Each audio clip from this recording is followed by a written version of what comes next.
정부가 출산이나 육아 등으로 경력이 단절될 위기에 놓인 여성과학 기술인들을 위해서 다양한 정책들을 마련하고 있는데요.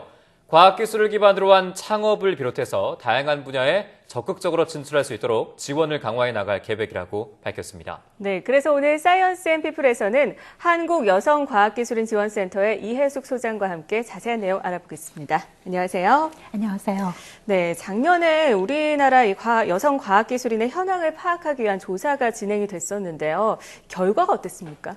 네, 작년에 미래부와 여성과학기술인 지원센터에서 지난 4월에 발표한 여성과학기술인 인력 활용 실태 조사 결과에 따르면 공공기관과 민간기업연구소에 근무하는 과학기술인 5명 중 1명꼴로 20% 정도가 여성입니다. 네. 과거에 비해서 여성 채용과 승진 비율이 증가하고 있고 또 신규 채용에서 4명당 1명이 여성으로 나타나고 있기 때문에 여성과학기술인의 역할과 규모가 점점 커질 것으로 예상되고 있습니다. 그러나 여성과학기술인의 활용률은 현재 OECD 국가 중에서 일본을 제외하면 최하위로 아직도 가야 할 길이 멀다고 할 수 있습니다. 또 출산 전후의 휴가와 육아휴직 등 일가정 양립을 위해서 의무적으로 시행하는 제도는 잘 지켜지고 있지만 불임휴직제라든지 탄력근무, 재택근무, 수유시설의 운영 등 자율적으로 시행하는 제도는 제대로 운영되지 못하고 있는 것으로 나타났습니다.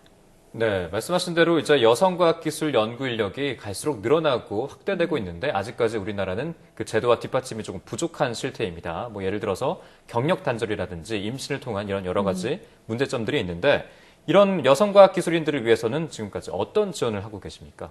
네, 그렇습니다. 이공계 분야는 기술의 발전 속도가 매우 빠르기 때문에 한번 경력이 단절되면 복귀하기가 매우 어렵습니다. 네. 2012년을 기준으로 우리나라의 경력 단절된 여성과학기술인의 규모는 27만 2천 명에 달합니다.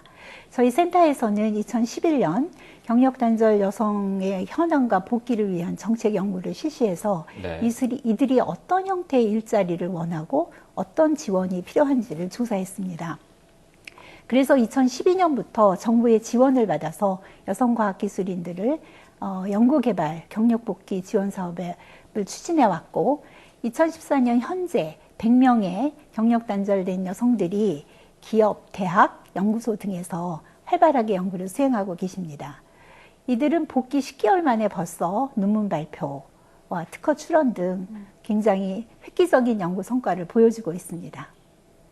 이외에도 경력 단절 방지를 위해서 저희 센터에서는 현장 적응력 강화, 교육 훈련 또는 경력 컨설팅 등도 지원하고 있습니다. 네, 특별히 내일은 여성과학기술인을 위한 잡미팅데이 행사가 열리는데 이 행사가 어떤 건지 그리고 참여를 하기 위해서 어떻게 해야 되는지 방법을 좀 알려주시죠. 네, 이 여성과학기술인 잡미팅데이는 구직 중인 여성과학기술인과 구직 기관이 서로 만나서 채용 면담도 하고 현장 면접이 이루어질 수 있도록 마련한 행사입니다.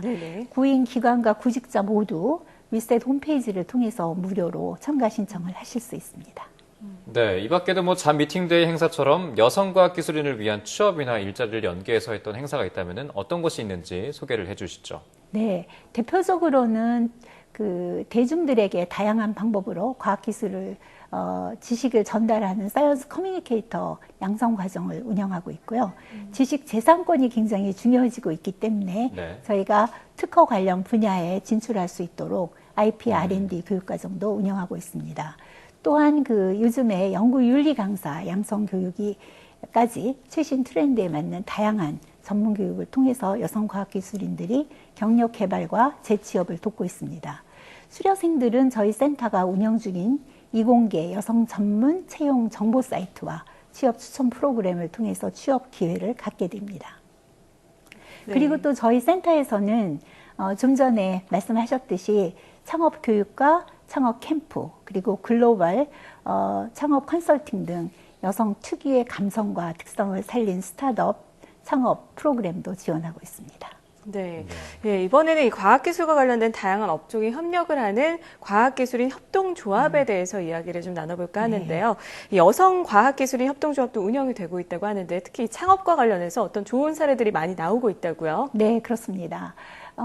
현재까지 설립된 과학기술인 협동조합 90여 개 중에서 23개의 여성들이 참여하고 있습니다. 특히 그 경력이 단절된 여성들이 많이 참여하고 계신데 네. 사업 아이템도 과학교육 문화사업부터 연구 개발, 조사 분석, 기술 서비스, 또 사업 그런 분야까지 굉장히 다양합니다.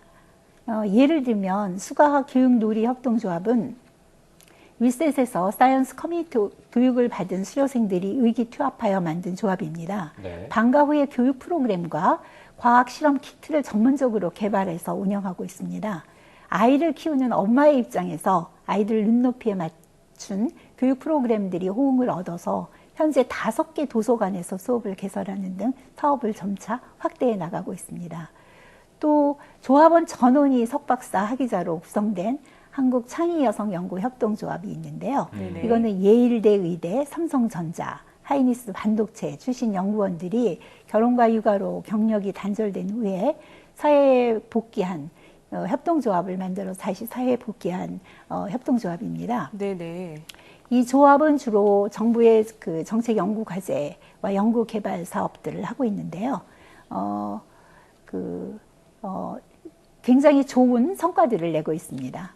그리고 이외에 건축사무소를 운영하고 있는 20년 이상 된 경력의 여성 그 기술사들과 건축사들이 모여서 협동조합을 만든 게 있습니다. 네. 규모를 키울 수 있다는 장점이 있고, 네. 또 많은 또 봉사들 하고 있고, 또 차세대들이 협동조합을 만들 수 있도록 돕고 있습니다. 네, 여성 과학기술인들의 창업 사례가 상당히 다양하고 풍부해서 상당히 고무적이라는 생각이 드는데 이 협동조합을 어떻게 기대할 수 있을까요? 앞으로 이렇게. 네. 그 여성들은 재택근무나 파타임과 같은 유연한 근무 환경을 선호하는 경우가 많이 있습니다. 네. 협동조합은 조원들 간에 합의만 한다면 일과 가정이 양립할 수 있는 유연한 일자리를 스스로 만들 수 있는 장점이 있어서 앞으로 기대가 되고요. 또 과학기술인 협동조합은 여성이 자신의 전문성을 살려서 다양한 분야에서 창의적으로 원하는 형태의 다양한 일자리를 만들어낼 수 있습니다. 이를 통해서 여성들이 경제활동에 참여를 확대할 수 있으면 물론이고 또 고용을 창출할 수 있고 과학기술에 기반한 지식 서비스 산업의 활성화 효과도 좀 앞당길 수 있는 효과가 있지 않을까 그렇게 기대합니다. 네. 마지막으로 우리나라 여성 과학기술인의 위상을 높이고 또 네트워크를 확장하기 위해서 앞으로 계획 어떤 것들이 있는지 좀 소개를 해주시죠. 네, 굉장히 많이 있는데요. 오늘은 한 가지만 말씀드리겠습니다.